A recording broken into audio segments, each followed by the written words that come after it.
technologique à l'école? Ben non. Et pour moi, c'est pas vraiment important. Je préfère écrire à la main.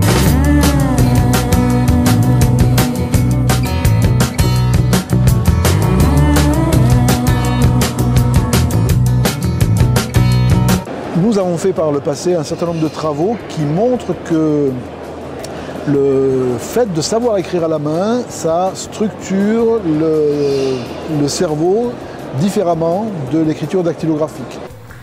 Pour moi, si j'avais pas appris à écrire, j'aurais beaucoup plus de mal à lire. Et les conclusions auxquelles on est arrivé, c'est que quand on ne sait pas écrire les caractères, les lettres de l'alphabet à la main, on les retient moins bien que quand on sait les écrire.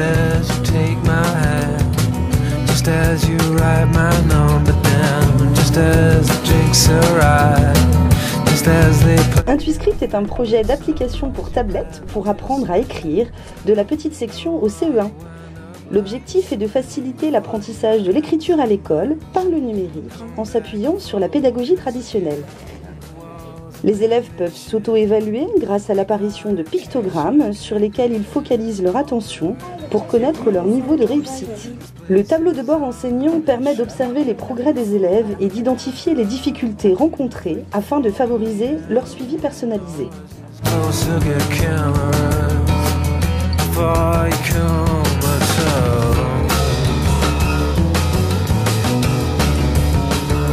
Textuellement, la dysgraphie, c'est un trouble de l'expression écrite.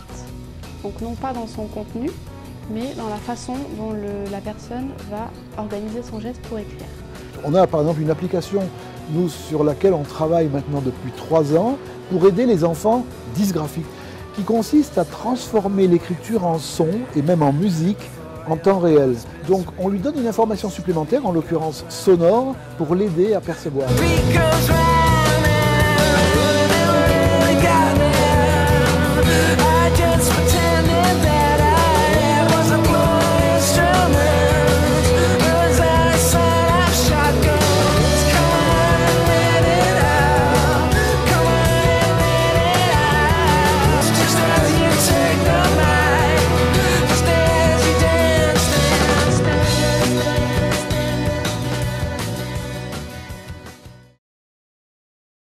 C'était pas du tout un projet que de mettre Elliot devant un écran d'ordinateur.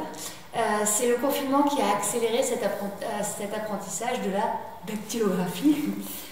Et la première fois, la première heure, j'ai vraiment compris à quel point c'était compliqué. Lui, il était totalement perdu. Une fois qu'on lui a donné quelques codes, qu'il a compris comment on faisait pour changer, pour mettre en pavé numérique, pour mettre en majuscule, et surtout utiliser plusieurs doigts et utiliser ses 2 mains. C'est impressionnant la vitesse à laquelle il a appris. Et là, c'est le contexte très particulier de cette crise sanitaire qui nous a empêchés à plein de niveaux, qui a fait qu'il n'avait plus l'ardoise, la maîtresse, ses cahiers et cet accès aux vrais gens et aux vrais objets. Par contre, le numérique a pallié à tout ce qui nous a privés. Et heureusement que le numérique était là.